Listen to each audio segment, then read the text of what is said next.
Appreciate you all checking in. I see you. I see everyone checking in tonight. Sorry, Janiyah, not the night that we bring people in live. We have a great show tonight. Okay, Trey, I see you. All right, tonight, in just a couple of minutes, we're going to have the one and only B-Daht, as I see more people starting to come in. Before we get started with B-Daht, we're going to talk. Yes, he will be in the building tonight in just a few minutes. But before we get started with him, let's talk a little bit about what we got going on this week. Tonight we got him, and Thursday we got the legendary Rob Taylor out of Columbus, Ohio. He will be here Thursday night. I'm looking forward to that. And if you're a student of the game or you want to understand the history of this prep hoops whole landscape, you can't do it without Rob Taylor. He is a legend, and he'll be here Thursday night. But tonight, funny guy, the man, stand-up comedian, the DJ, or the entrepreneur, the philanthropist. Oh, we can go on and on. This guy has done it. If you watch Wild 'N Out, you surely know who he is. It's going to be a great show. We're going to have a good time, and you're going to get to learn who he is as a person, not just the jokes. I'm looking forward to it, though. And we're not going to waste much time. We're going to go ahead and bring in the one and only B-Daht. We're going to bring him in. Let's get it started here. All right.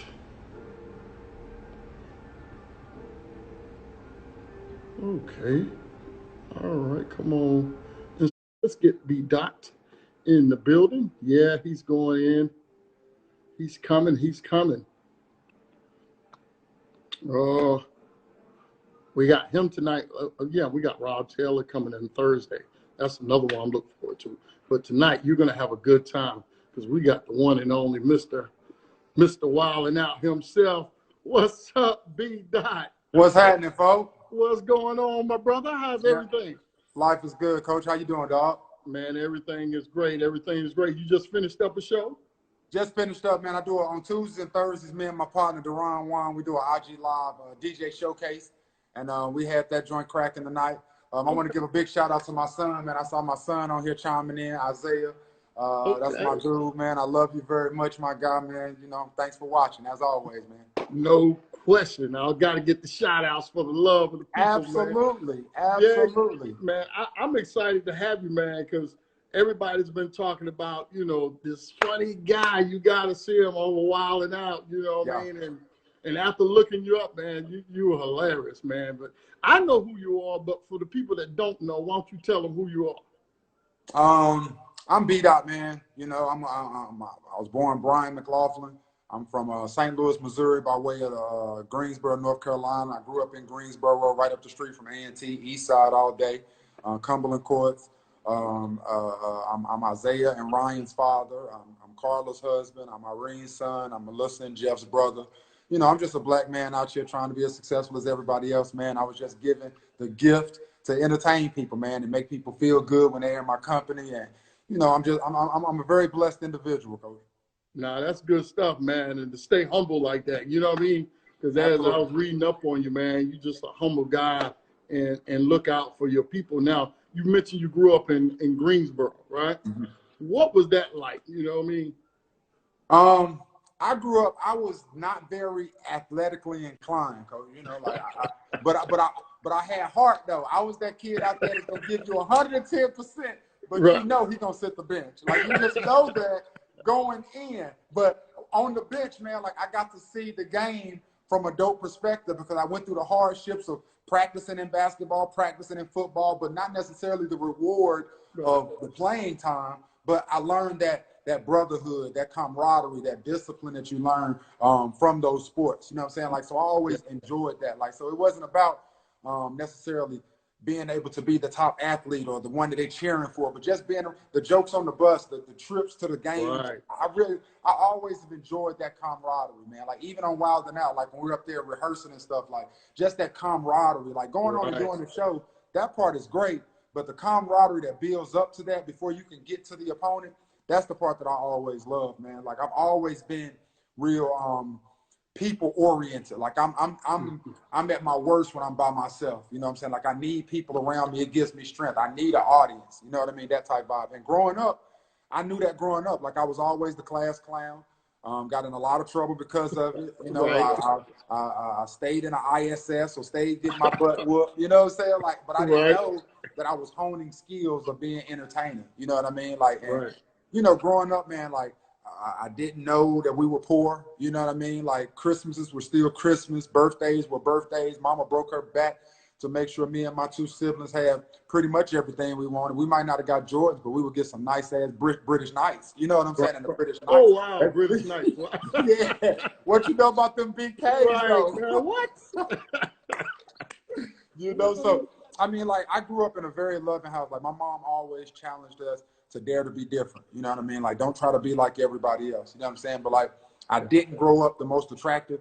I didn't grow up the most athletic. So I think those things really, those things are what humbled me, Coach. You know what I'm You're saying? not the Like when people most talk about my attractive. humility, I'm the ugly duckling that turned into the swan. So I remember what it was like to be that duckling. So I would not dare go out there and try to act more than that.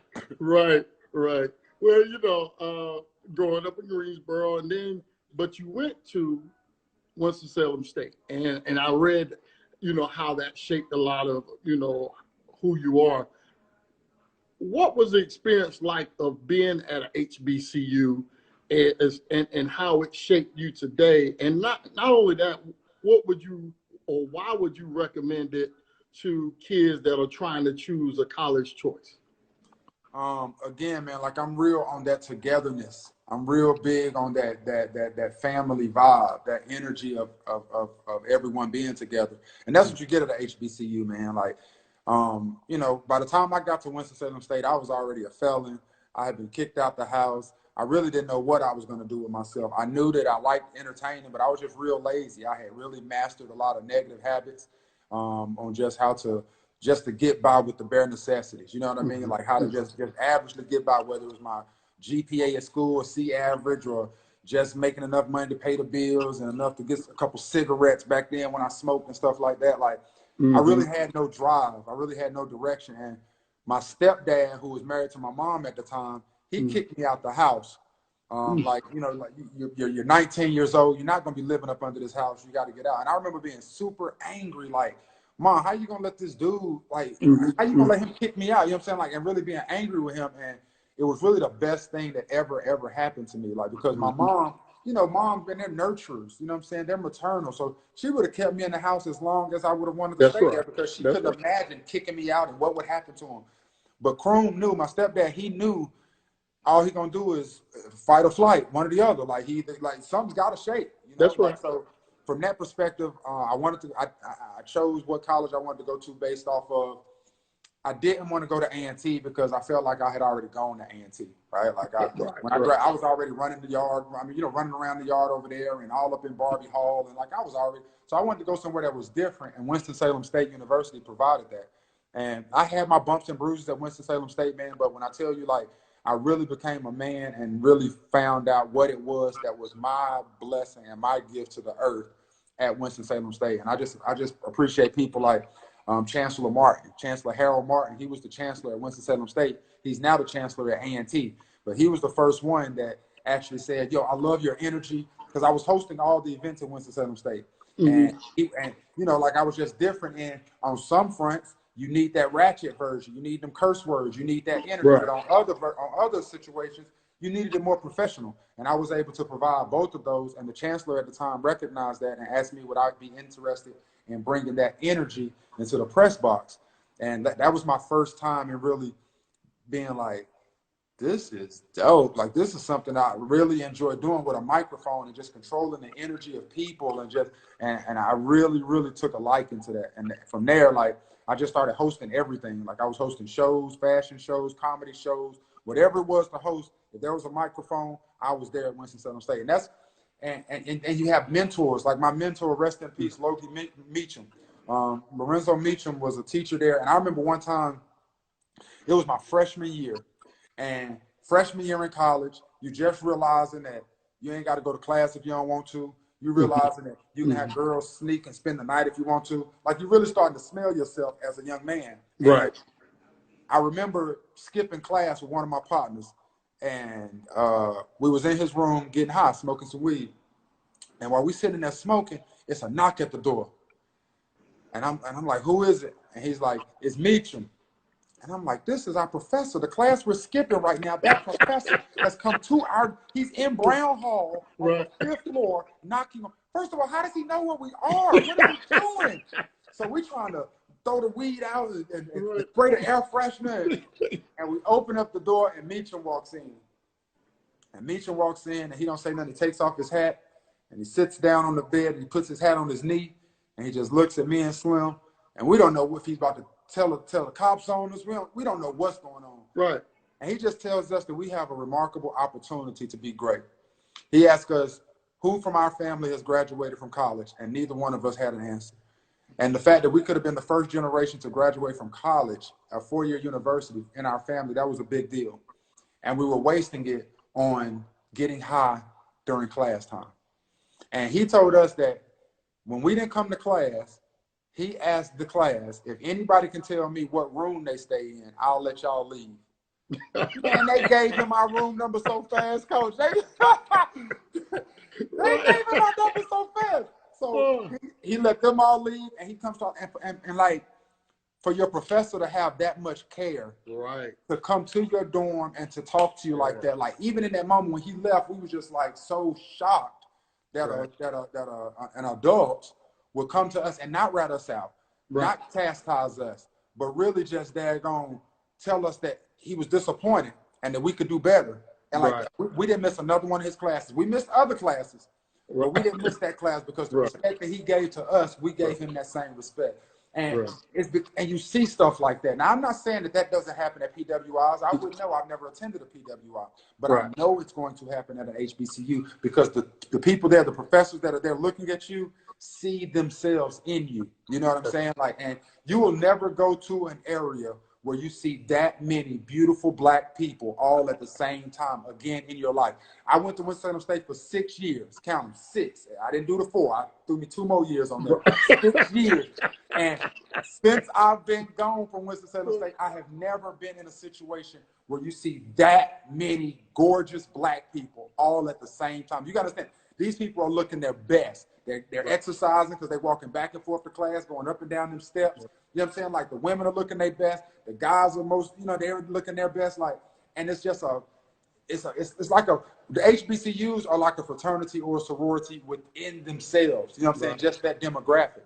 And it's just important right now, man, with the shift of the culture, man. Like, I've always said, man, like, and I'm talking about, you can date back for as long as I've been on the radio. Like, I've always said, if all of the Black athletes went to Black schools, we would be just as big as Carolinas, Dukes, Virginia Techs, any of those, because these ESPN goes to see the name on the back of the jersey. Right. We've been so whitewashed to think that it's the you want the front of the jersey.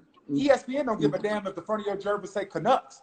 If it's Zion Williamson that's on the back of that joint, if Ja Morant, that nobody cared about Murray State until Ja Morant went there. You know what I'm saying? Like, so it doesn't matter what school you go to. You do more for the school than the school does for you. But it's just difficult right now because HBCUs don't have the same playing field due to the economic lack thereof. You know what I'm saying? Like, the facilities aren't the same. But it's because they're not getting the ESPN contracts. They're not getting the Nike contracts. They're not getting the Gatorade sponsorships. So I think it will be extremely beneficial for these top athletes to come to HBCUs and continue to build that brand. Like, I hope that the conversations that's being had right now about it will be a movement and not just a moment. Right. That's what I'm hoping for. A lot of this, that it's not just a trend right now. We make some real moves. Now, if let's say if a top athlete does decide to attend, a HBCU, like actually go, how do you think it's going to work with, like the facilities? Let's say I'm going to use Shaw or a small one. So the gyms aren't that big, right? Yeah. So how are we going to make that work? You know what I mean? Well, I think that when you're talking about these top recruits, and yeah, I see somebody right there say, go follow HBCU Jump. That's definitely an initiative that me and Tyler Chronicles and Darren Brand, we initiated. We have a remarkable team. Like the things Tell that me you about that. I didn't know nothing about it. Tell me that. HBCU Jump, man. It's just basically we're trying to get these athletes to make that HBCU jump. It's Good just that stuff. simple. You know what I'm saying? And it's not just football and basketball. We want swimming, golf, tennis, soccer. Like Really? we want all of it. Absolutely. And Man, I'm you gonna know, push that. I didn't know we're that. only a month old. We're only a month old, and we're 1,300 followers on Instagram strong, and you know the numbers are really building for that, and we got some great things planned behind the scenes on that. But if you get a chance, please check out the HBCU No, Jump. I am, man. Yeah, I want absolutely. everybody to check that out because, Yeah. you know, there have been a couple of times since I've been doing this that it almost happened. Yeah. Maybe about 4 years ago, there was a big talk of a duo that was almost attended Shaw, and it could have been huge. And we don't know, you know, it really only takes that one. And if it really opens those floodgates, man, like you said, I think people, like you said, get caught up in the front of the jersey.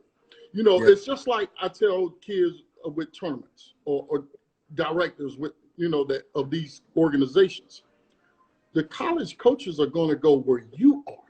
It's not the name of the tournament. If you go to, you know, B-Daht's get up, they're coming to B-Daht's get up because that's where the kids are. And when we start realizing that, we actually own the power. You know what I mean? Absolutely. We got Absolutely. The name on the back of the jersey. And to answer your question about facilities, like with McCure Maker, with him going to Howard, hopefully, optimistically speaking, right? Right. Like I've been on record as saying, like, I think that was the best college for him to go to. I think that's the best college for this first wave to go through because Howard, I like the coaching there. He's an ex-Duke guy, so he knows what McCure Maker needs to show in order to get to the next level. Like, they're right there by the Washington Wizards. I'm sure if need be, they can use those facilities. It's things like that that Howard provides. Howard is known for their celebrities. So the spotlight and the cameras that's going to be on that program, trying to see what McCure Maker does each game, like they're used to that type of atmosphere. And they only won 4 games last season. So he's got to do better than that. You know what I'm saying? Like, now, again, like, we can't compete with those facilities currently. Right.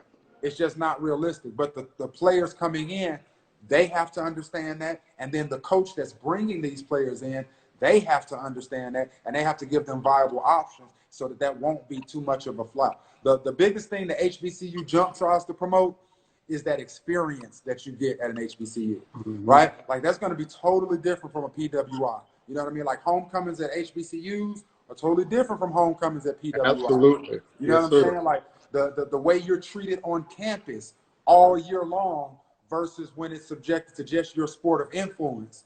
Like, you get fanfare all year long at an HBCU versus just basketball season when it's time for you to shine there, or football when it's time for you to shine there. Like, so we try to promote that as much as possible, man. Like, we know we can't compete with the money. We know we can't compete with the facilities. But what we're trying to push is where you could be a star at Wake Forest, you'll be a legend at Winston-Salem State. That's right. You know what I'm saying? Where you will be a big deal at Duke, you will be a legend at Central, just playing 1 year. Mikey Williams will be a legend at Central, just playing 1 year versus going 3 or 4 years at Duke or Carolina. You know, and I'm a huge Carolina fan. Like, I love the Tar Heels. And people always ask me, like, so why are you trying to get everybody from Carolina? Like, because my allegiance first is to my HBCU and the HBCU culture. Right? UNC has never done anything for me as far as that's concerned. Winston-Salem State made B-Daht. Like, there was no B-Dahts before I attended Winston-Salem State University. So that allegiance is going to be there forever. Like, I got that tattooed on me. I got the old logo here. Like that's just going to be me forever. So. No, I'm glad to hear that, man, and your allegiance to that. Because, you know, a lot of people don't get it. You know what I mean? They don't get how important, and they think about the superficial stuff. But, you know, your story about your professor coming to the dorm is really what makes the HBCU so special. You know what I mean? No, and I'm glad you shared that. More people need to explore those options. You know what I mean? So how do you think we can, what do you think the selling points should be as far as if you're a coach and you're trying to get a kid on campus, what are the main points you're trying to hit that should be able to let him know the benefits, not just of the camaraderie and the HBCU, but him personally of coming to the campus? Well, first I'm going to show him the stat book, right? Most HBCU stat books have attainable goals. So if you want to be the leading scorer in North Carolina A&T State University history, let's look at how many points you need. You want to be the biggest three-point shooter in Central history? Let's look at those stats. Rebounds, wins, those types of conversations. You want to talk about how if we win this conference, especially if you're in the MEAC right now, if we win the MEAC, which is very light with teams leaving, like your FAMs and your A&Ts and your Hamptons already gone. We got a light conference here. You win this conference, it automatically puts you in the NCAA tournament. You already got a place at the table. Yeah, you got to have a play-in game, but you're gonna be on full display. I like the ring. You know what I'm saying? Like, so if you go through and you dad gonna drop a 40 burger, guess what they're gonna remember? That dude is central to drop 40. Yeah, they might have lost. I mean, you think about it, man. We sat there and watched Steph Curry play at Davidson. That's right. Nobody gave a dang about Davidson before then, and nobody gave a dang about Davidson after that. Right. That shows you that it's the name on the back of the jersey. Like, and that's what I love about Mikey Williams. Whoever is talking to this kid gets it. They get it. Like like with Mikey Williams coming out and saying, I'm gonna be nice regardless. If I play for Coach K or if I play for Coach Moten, I'm gonna be nice regardless. Right. If I play for Coach Hill or if I play for Coach Williams, I'm gonna be nice regardless. Right. And to know that he carries that much power and know that he carries that much weight, like you got to thank people like LeBron James. Like LeBron James is the original. Listen, we hold the cards. They give him a lot of hell about the decision when he announced he was going to Miami. That's still the most talked about. Like, he did that the same way cats talk about when they go into college. Because if you think about it, them 4 years he spent in Miami, those were his college years. LeBron didn't get to have fun in basketball until he went to Miami. When he got to Cleveland, it was expected for him to bring a ship. Boy wonder. We've been watching you since you was 14. You coming back home, give us a ship. All that pressure at 17, 18, 19 years old. When he finally got a chance to say, listen, I don't have enough weapons. I want to go at least have some fun. He did it just like he was in high school. I'm going to make my announcement. I'm going to Miami. He went to Miami. Of course, when you go to college, you want to win championships. Everybody else said, we're not just going to win one championship. We're going to win 2 championships, 3 championships. Is he wrong for saying that? Hell no. Right. But what LeBron showed then was the power that the players have. You know what I'm saying? Like, and I always respect that. And I think this generation under him, like Michael Jordan showed the power that you have too. But he was such a freaking superstar on such a global level, it seemed unattainable. Like the whole I want to be like Mike was just a commercial. You wanted to be like Mike, but you knew you couldn't be like Mike. Right. LeBron James made it feel like if you play basketball, you can do this too. You can control your own narrative, man. So big shout out to like Rich Paul and all of them boys for just having faith in each other. And again, it's all about that camaraderie, man. Like find you a team, get you a team that you rock with, that you trust, that you can take, that you understand might fumble the ball a little bit, but their intentions are good. And as long as their intentions are good and they're trying to be better, y'all can be better and raise collectively, dog. Yeah, no, that's good. You preaching today. I love it, man. I love, we bring a lot of people that are not necessarily in basketball, but they love the game, or they got kids involved, you know, like a ninth wonder. You know, we've had a lot of people, and I love getting different perspectives and what you hit the head on with the nail, man. Just, you know, the power has always been with us. You know, we've been thinking that the money runs it, but we control the money. You can actually shift where the money goes. But see, like that's all the systemic racism part of it. And I don't necessarily have to go down that rabbit hole, but that's the reality, man. Like one of the worst things that ever happened to us was integration. That's one of the worst things that ever happened, man, because we started feeling like we had to have a seat at their table versus building out. Like we had hospitals, we had schools, we had lawyers and lawyers' offices, we had churches, we had our own freaking bus system as black folk. Like Black Wall Street was a real thing. Real thing. The moment they say integration, then we like, finally, now I can show that I can compete with them too. And I understand that, but we should have continued to compete with them in our own sectors. You know what I'm saying? Like, keep raising the Centrals and the Hamptons and the Howards and the FAMs and like the Prairie Views. Keep raising those up to be equal versus leaving those thinking that white is better and white is right. You know what I'm saying? Like, but it's not our fault, man, because it's just stuff that's been instilled in us since the beginning. It's no coincidence that the vision of Jesus or the depiction of Jesus that they have is white. Like, it's conditioned in you that white is right and black is dark. Black is the devil. Black is wrong. Black is like, you just automatically just in your subconscious and don't even realize it. You know what I'm saying? Like, it just trickles down economically, professionally, whether it's in the court system, whether it's in the athletic system, whether it's in the academia arena. It trickles down and it affects and plagues in all of those sectors, dog. Absolutely. No, you're speaking what I've spoke for so many years, and I love when guys younger than me get it, because, you know, I say my time and my generation, we're getting older, and it's time for each generation to start clicking, you know, because if we ever get it, if it ever click, can you imagine?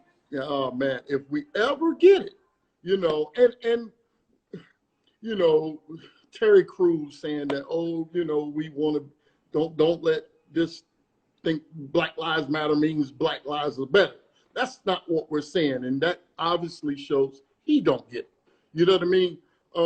But what we're saying is we're some of the most athletic, smartest, creative, musically inclined. Think about it. If you actually just sit and think about it, it doesn't matter whether you're white or black. If you actually sit and think about everything, I ain't gonna say everything, but a majority of the things that we love as a society, rock and roll, right? Yeah. They love rock and roll, but don't want to say Little Richard instead of Elvis. You know, but those, if you look at everything where we started at, we built this country literally, literally, physically and mentally, right? Oh man, we could go. Look. Yes. I mean, we are the wave, though. We're the trendsetters, and like you said, man, like if we could just all understand that collectively. But again, and like people try to act like these things don't exist, but again, even that is all systemic. Like the reason why we are at war against each other is systemic. Whether it's Willie Lynch, whether it's crack dropped in the neighborhoods in the 80s, like whether it's the crime bills, like whatever, you know what I'm saying? Like, it's so many different things that's systemic that we like. That's why it's difficult to figure out how to fix it, right? Because you don't know where to start. Like, if we start over here with academia, what about the court system? Yeah, it is brothers locked up. But what about so you don't even know, like, it's such a tangled web. We've been entangled with white folk in the United States for so long that we don't even know how to get out of the entangled process. You know what I'm saying? That's right. No, that's right. Now, I will say, you know, and I've spoken this several times on this show about the movements that happen now. Now, in my lifetime, it feels different. You know, now, do I think some of it has gone from being really core of trying to meet the purpose and becoming trending, and some people putting the Black Lives Matter to avert away from, you know, you thinking that they don't care about it when they really don't, but they need to put that hashtag and say they support it. See, that gets us nowhere either. You know what I mean? Agreed. So, you know, but I do see this as, if there's an opportunity for change on a large scale, this is the closest we've been to it. You know, when I look at, you know, guys like that have fallen, like George Floyd, man, I was telling my daughter just the other day, I've been arrested in my life a dozen times. Easy, right? easy. People don't know those stories. Mm-hmm.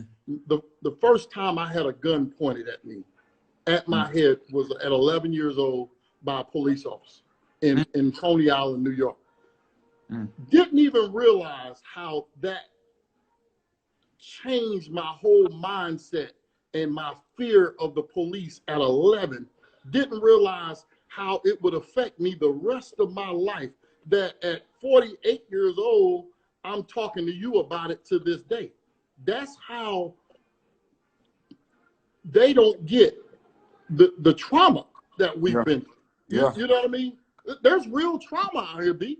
You know what I mean? Absolutely. No doubt about it, man. I put up a tweet about a month or so ago, and it went viral. Like, I've seen this tweet everywhere, but it was so simplistic when I typed it, but the way it resonated with people all over the world. Like I said, I'm explaining George Floyd to my daughter, who's 8. When my son was 12, when he was around 8, I was explaining to him Trayvon Martin. When I was around 12, my mom was explaining to me Rodney King. And when she was 8, her mom was explaining to her Emmett Till.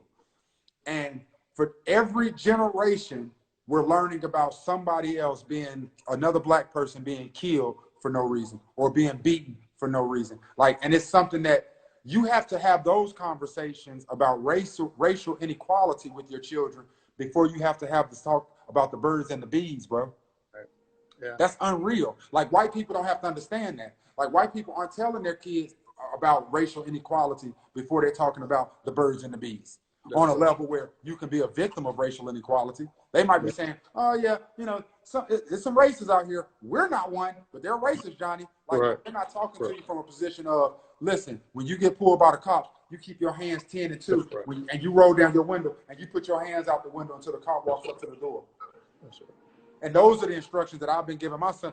I don't even have to give him those instructions. When I've gotten pulled over, he's seen the way I've acted, and he's understood this is how you act when you're around cops. Right. It's learned behavior. Yeah. That's like racism. Yeah. I think white people don't understand that when they see the police, even today, I like to say I'm pretty successful. I got a nice home, nice business, so forth. But even today, when I'm around police, and I know I'm clean, I know I ain't been, you know what I mean? But you still, and this is before this movement, this has been all my life. You still feel a little uneasy. You mess around and think they're going to arrest you for something you did in the past they just found out about. You understand? I literally had a charge put on me that I didn't know about. Wow. So when they see the police, they feel comfort. They're protected. They safe. With us, it's uncomfortable. We're more fearful of them when they're around. That's not how it should be. But that's how it's always been. That's more of this part. The original police officers were really slave catchers. You run away, there are police. They weren't necessarily police then, but that's who goes and retrieves the slave and bring them back one way or the other. So we've always had a fear of authority in the United States. It's embedded in us, and to continue to act like that those things aren't real. When you embed something into a race for 400 years, to think that 100 years later, all is supposed to be well and we can pull ourselves up by our bootstraps. Man, we just was able to buy boots. Right, right. That's right. So and for the people that's always on the Black Lives Matter, All Lives Matter, Nick Cannon, my boss, put out a special that none of y'all probably saw. But on that special, he has a joke. And he says, when the people are saying, save the whales, does that mean F the dolphins?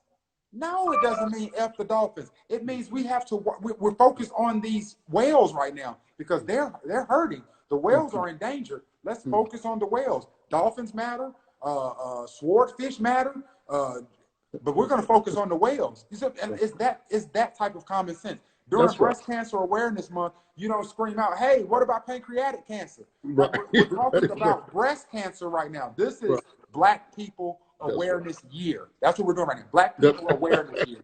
So hop on board or jump in. It's off. No. I'm glad we had this conversation, man. People need to hear it, and they need to hear it from all walks of life, because it happens in no matter what business you're in. The sad part is we aren't the ones that need to hear it. The ones that need to hear it, unfortunately, probably aren't on this live right now. On this live. That's exactly right. Switching gears a little bit, how did you get your first break in the entertainment business? Sorry about that. Go ahead. You good? How did you get your big break in entertainment? I don't know. Like, it depends. Like, TV wise, with Wild 'N Out, I auditioned, but the very first time I auditioned, I sucked. Like, I'm talking about, it was horrible. It was horrible. I went in there and I was just overly confident. I didn't feel like I needed to prepare. And I walk in there in front of Nick and my homegirl Dolly, who had actually set it up, and some other execs. And they're like, so why should you be on Wild 'N Out? And I'm like, because this is what I do. I be wilding out. So like you could hear the air get sucked out of the room, and I'm just like, well, that didn't go over well. So then they're like, all right, we're gonna play a game. You watch the show. We're gonna play Let Me Holler. Pretend there's a Wild 'N Out girl right there, and just say a pickup line. And I'm like, all right, I had nothing. I'm talking about nothing with compute. At this point, I'm shrinking. And I'm like, oh my God, this is so bad. And then the final, they asked me, do I do any impersonations?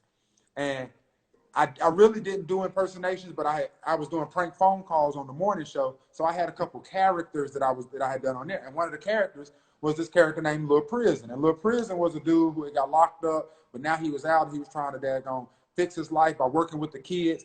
And I started going into this rap as Lil Prison, and they are looking at me like, what the hell are you talking about?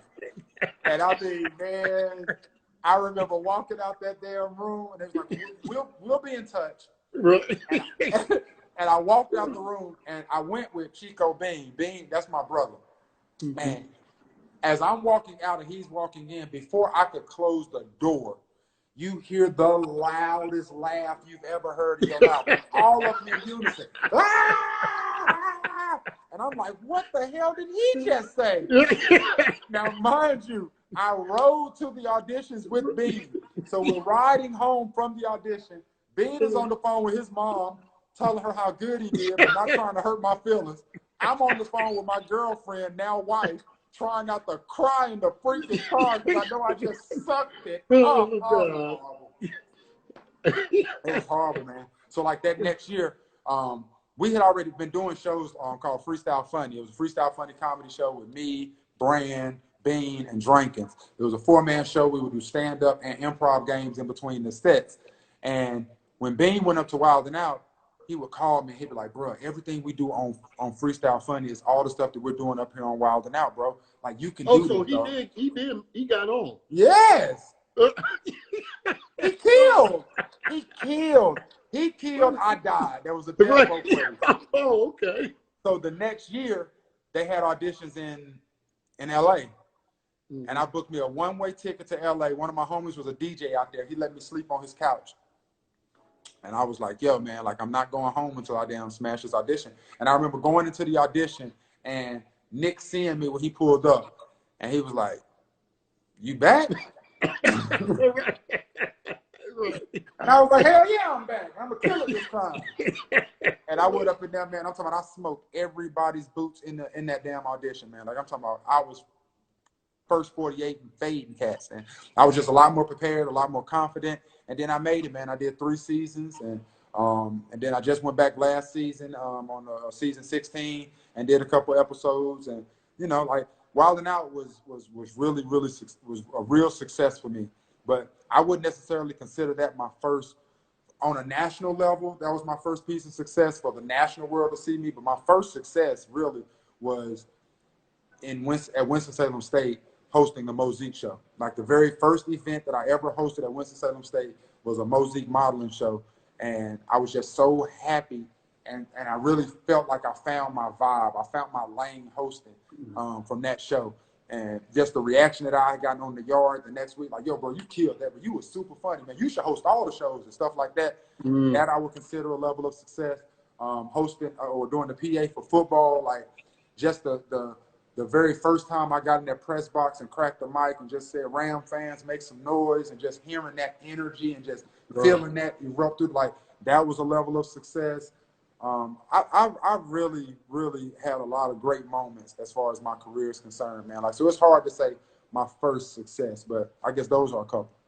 No, but I'm glad you said, different success, because I tell people all the time, success is depending on how you measure it. You know what I mean? And what you're using. Now, you've done Wild 'N Out. You've done, you've hosted Greensboro Swarm, hosted the PA with the Winston-Salem State.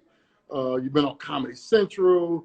I mean, you pretty much done everything. Did you ever feel like this was going to happen, or do you ever pinch yourself and say, "Man, I'm getting there"? Both, a little bit of both. Growing up, man, I always wanted to entertain. Like I was the dude that, when the adults are downstairs, mama called upstairs, Pryor, come down here and do that Jim Carrey impersonation, or do that Wanda from impersonation, that kind of stuff. And so I was always, those are the things that brought my mother joy, so they would bring me joy. And those are things that made me feel good about myself, people being entertained and being or laughing and things like that. So I always knew that I would be entertaining people. I didn't know exactly how, but I've always had passion about whatever I'm doing. Like my very first job was Sonic. And even at Sonic, people loved when I came to work, because on these 4 or 5 hours, we're going to have fun. Like, I'm going to be cracking jokes. We're going to have a good time. Like, so even from there, regardless, and it was one of those situations where God he saw how I acted with small things and rewarded me with bigger things. So there are things like you list out my accolades, and I'm super appreciative and super grateful. But when you say I've done everything, I don't feel like I've done anything yet. You know what I mean? Like, there are so many more things that I want to do. And I feel like that hunger drives me. You know what I'm saying? Like, I want to voice over cartoons, and I want to do it in a time where my daughter still enjoys cartoons. Like, I would love for us to go to Netflix and cut on a movie that I'm the voice of one of the characters. Like I would love to do that. You know what I mean? So, like, I have a lot of goals. Nationally, I would like to be more recognized. I feel like I have content and a talent level that should be more recognized nationally. But in that same vein, on a local level, and local being as small as the 336 and as large as all of North Carolina, like, I embrace all of that, because I know where I came from. Like, again, when I tell you I'm the ugly duckling that sat on the bench during the sports, and like, I'm that guy. So for people to look up to that guy, for kids to say, I look up to you and I want to be like you, and other radio personalities hit me up and say, yo, are you looking for a mentee and things like that? Like, those are things that make me know that I'm doing it the right way. You know what I'm saying? Like, even though I don't necessarily have a formula in the idea of I'm going to do this, I'm going to do this, I'm going to do this. Like, it's not that strategic. I just know that I enjoy entertaining. So however I can entertain, like, in this time we've been in now, like, for some reason, like you said, this situation with George Floyd hit different. And it hit different for everybody. Like, it made me even want to educate myself a lot more. And while I was learning things and I'm educating, I'm seeing, for example, how heinous of an individual Christopher Columbus was, right? Like, I mean, this dude is up there with Hitler and Stalin. Like, he is, he killed everybody.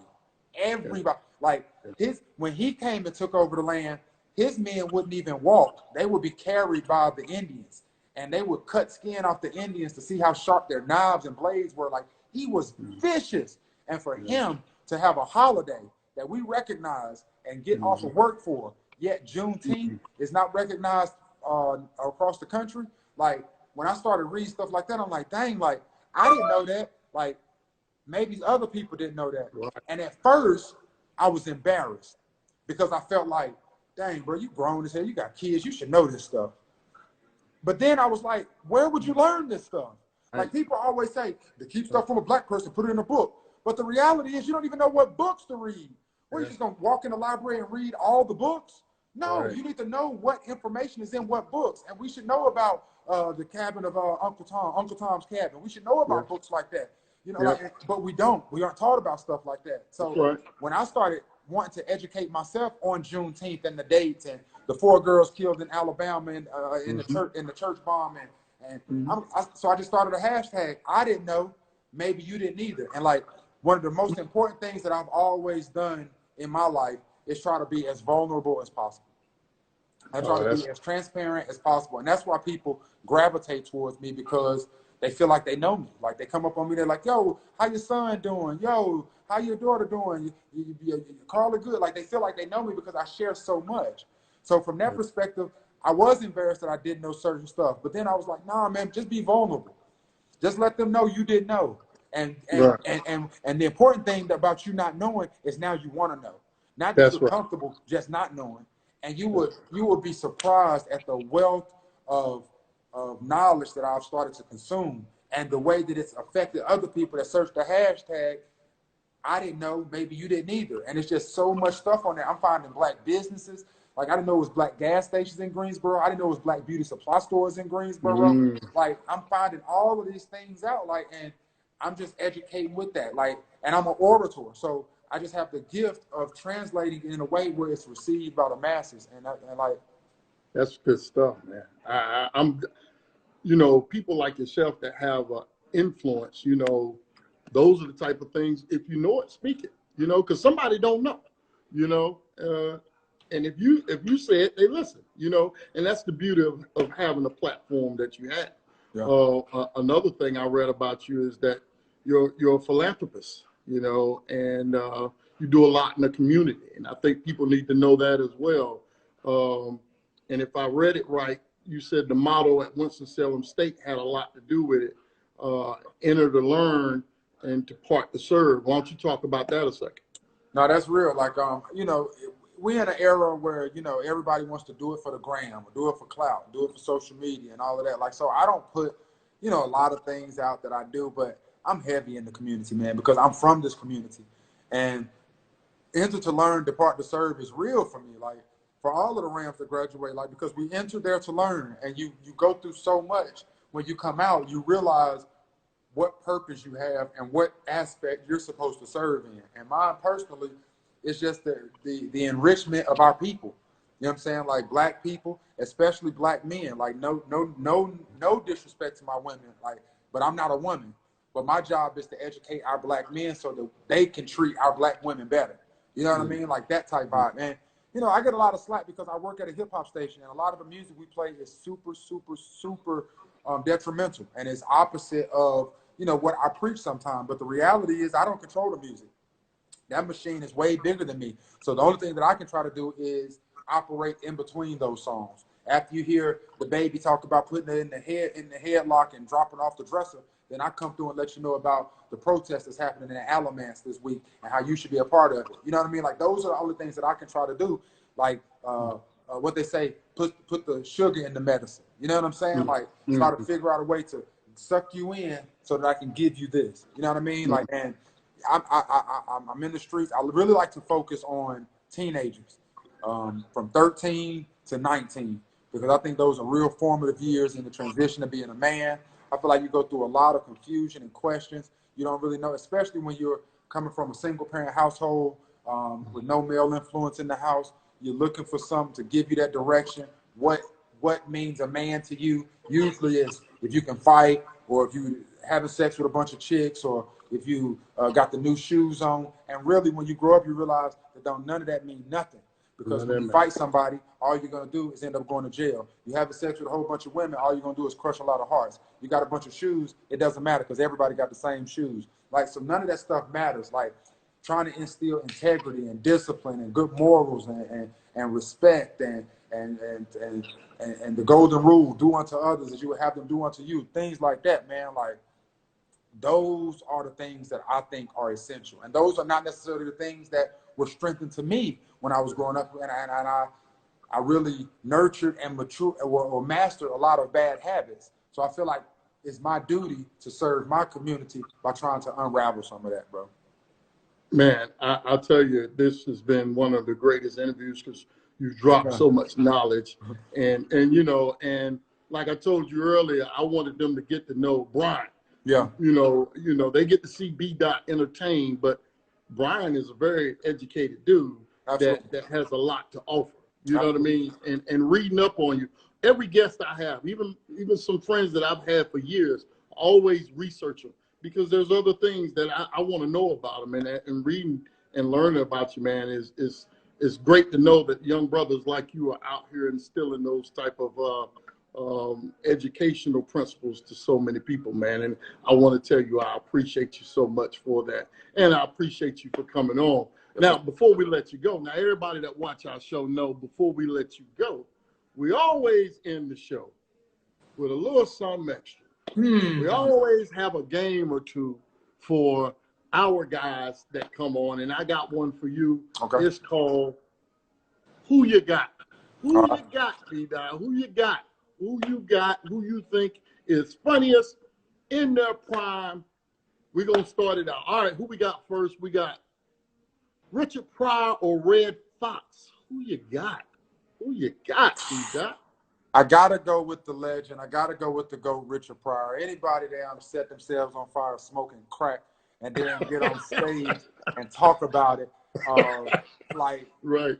Like, come on. Right. Oh, my sister-in-law is in here. I just want to tell my sister-in-law, Chantel, I love you. I love you very much, sis. You already know that down in Atlanta. But now with that being said, Red Fox is no slouch. Red Fox is no slouch. Everybody loves Red Fox. And you could possibly give it to him because Red Fox had the daggone TV show. Everybody loves that now. And actually, I was named after the big dummy, Lamont, on Saturday. Were you? All right, who we got next? Let's see. Mike Epps, D-Ray Davis. Who you got? I'm going to go and listen. I know this may be an unpopular opinion, but I'm going to go with D-Ray. D-Ray is one of the most slept-on comedians. He is a legend in Chicago. Mike Epps is funny. Don't get it twisted. But Mike Epps is that, why you want to do funny? I don't care about nothing funny. Like, D-Ray is a freaking wordsmith, and he is super, super funny. Like, the way he puts jokes together, the way, like, Mike Epps gonna hit you with one-liners. What are you talking about, girl, with your big back? Oh, big back. But D-Ray gonna set up a joke, and he gonna give you stuff that's like relatable in your own life, and he gonna tell a little bit of his story, and like you're gonna get to know D-Ray. Mike Epps, you just gonna laugh like hell. And see, those are the different comics. Like you will have a comedian that after they get off stage, you felt like you really know them, like you know their wife, you know their kids. Some comics just get up there and just hit you, and that's cool too. Like and you just laugh constantly. Personally, I like a comic that I get to know while they're on stage, and D-Ray gives me that. Gotcha. Up next, some more Monique. Some more. I might be a little tiny because Monique been tripping here lately. But I love you, Monique. I got love for all y'all. Whatever the hell she said. But some more is just a GOAT though. Like I've actually had a chance to see her live, man, and like not to mention she bad as hell. But some more like she like and just her acting. Like I like her acting better than Monique's. Maybe it's because Monique always playing an angry person or something. I don't know what it is, but some more always playing funny, man. Like I love some more. I love her. All right, who we got next? Kevin Hart or Cat Williams? Ooh, who we got? This is the timeless one. Like, if you're basing it on career, of course you're gonna go Kevin Hart, right? But if you're just basing it on both of them are in the same room and they're both making you laugh, Cat Williams is gonna destroy that section. He just is, man. Like Cat Williams he's another one of those that because of the drugs and the perms and getting beat up by 12-year-olds and stuff like that, a lot of his funny has sort of diminished. But those are two Wild 'N Out legends. Both of them got a big start on Wild 'N Out, just like D-Ray as well. But I'm telling you, man, Cat Williams is a underrated legend. Like that era he had with Pimp Chronicles and all of that is unmatched. Yes, Kevin Hart has crossed over to arenas and and has taken it way further. But I'm going Cat Williams. Cat Williams it is. All right, who we got next up? Bernie Mac or Eddie Murphy? Eddie. Wow. I love Bernie. And I love Bernie, but and Bernie was just up to go, I ain't scared of you. I love Bernie Mac. I'm not going front. I love Bernie Mac. I love Chicago comedians. Bernie Mac, D-Ray, Lil Rel. Like, I love Chicago comedians. But Eddie Murphy, you got to understand, Eddie Murphy only did 2 specials, folks. Yeah. And they're still the bar. Yeah. They're still the bar. Like, people still, he sold just as much as Delirious. He sold almost as much as Raw. Like, Eddie Murphy is, that's why he doesn't need to do one now. Yeah. Like Eddie Murphy is Richard Pryor, Eddie Murphy. Like, as far as, you know, when you were talking about they call you down for entertainment. That's who I thought of. You remember the intro to was it Delirious or one of them? You remember he did as a kid, on the limo ride, right? Right, that's right. That's right. Yes, that's sir. Right. Like, Eddie is a GOAT, man. And all his movies, well, for the most part, all of his movies, they jump, whether he's being a cartoon character in Shrek or if he's playing multiple characters in Nutty Professor. Like, Eddie's just a genius, man. Who we got? We got Cedric the Entertainer or DL Hughley? Said. Okay. I like DL. I like his, serious type of comedy and stuff like that. But Said is just more relatable. Said is that big, cuddly, funny uncle that's at the cookout eating the candy. This cold egg, dog. Like, you just love Said, man. And I was born in St. Louis, Missouri, so I always got to show love to the homies from St. Louis, no doubt. All right, who we got? Bruce of Earthquake. Earthquake is another one of those underrated comics. And I love Bruce. Bruce will have you dying from the moment he steps on stage, the first words out his mouth, until the last when he walks off. Bruce is a legend. Like, I told him that. But Earthquake is underrated. Like, he never got the success he got. And I got to thank Chico Bean for actually putting me on Earthquake, man. Earthquake is a legend, dog. He definitely goes. Yeah. All right, who we got? Lavelle, Crawford, or Steve Harvey? I got to go Steve. Yeah, I like Steve. My mom always thinks that my comedy is very reminiscent of Steve Harvey. So that might have something to do with it. Like, when we talk about the kings of comedy as it relates to when we were doing the freestyle funny comedy show, I was more of the Steve Harvey. Bean was more of the D.L. Hughley. Brand was more of the Cedric the Entertainer. And Drankin's Ratchet Self was more of the, why am I having a brain fart? We just had Bernie Mac. So that lead role that Steve has where he can just sort of organize it and orchestrate it, like, that's sort of my type humor, my type style. I'm a huge fan of Steve. I ain't like the way he tried to sabotage us men with that stupid book. But other than that, though, as far as comedy, he the man. Right. Instagram says we got 1:45. We're going to do one more here. One more. Oh, Dave Chappelle or Chris Rock? I'm going Dave Chappelle all day. Chris Rock is cool to me, man, but Dave Chappelle, like, he's just a legend, man. Just the way the last special he did, the way he can just sit up there and just talk what seems like talk to you, conversation, and still kill. Dave Chappelle to go. And the Chappelle show in itself. Like, yeah, no question. My man, B-Daht, man, it's been a pleasure having you here. Thanks for having me, Coach. I can't tell you how appreciative we are for, providing the laughs, mentoring, and educating people, man.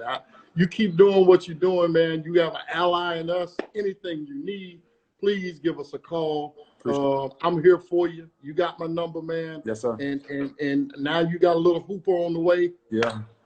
Stay in touch, my man. I appreciate you coming, brother. I will, Coach. Y'all make sure y'all check out HBCU Jump. I appreciate you. I'm going to put that out myself. Yes, sir. Take care, brother. You too. There you have it, B-Daht. All right, as we finished here, I want to let you know that Thursday we have Rob Taylor, so make sure you check it out Thursday.